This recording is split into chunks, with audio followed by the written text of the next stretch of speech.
he was just yelling on the train, when the guard ruthlessly ripped his clothes, then hung a death countdown around his neck, finally clamped a steel ring onto his arm. Without a word, he opened the train's small window, and shoved the man's arm straight through it. Instantly, the man let out a piercing scream, but 2 seconds later, he suddenly fell silent, because outside, it was minus 100 degrees Celsius. His arm froze solid in an instant. The guard's massive iron hammer was already poised. Only when the countdown ended, was his arm pulled back into the carriage.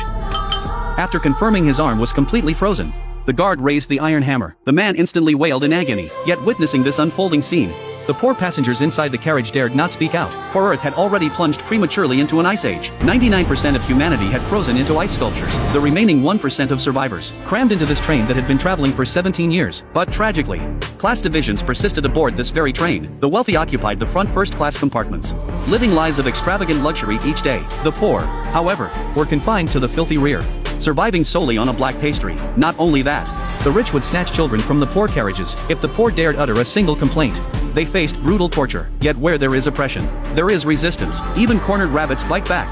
That day, the poor in the carriages could endure no longer. While the guards distributed the disgusting pastries, a bold man decided to risk his life. After 10 years of observation, he noticed the guard's gun seemed to lack bullets. To test his hunch, Curtis pushed through the crowd without hesitation, pointing the guard's gun barrel at himself.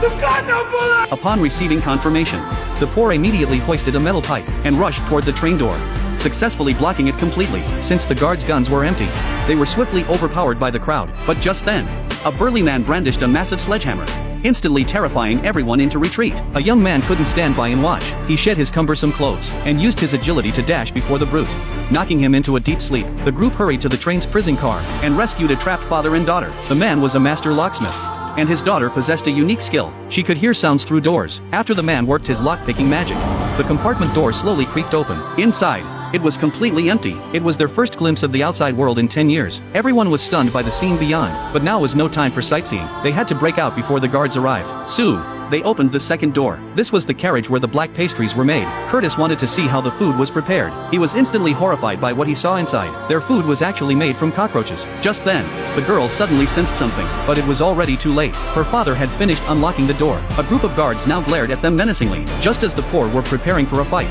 The guards suddenly donned night vision goggles, before the poor could react. The train sped into a pitch-black tunnel. The poor had become lambs led to slaughter in the darkness.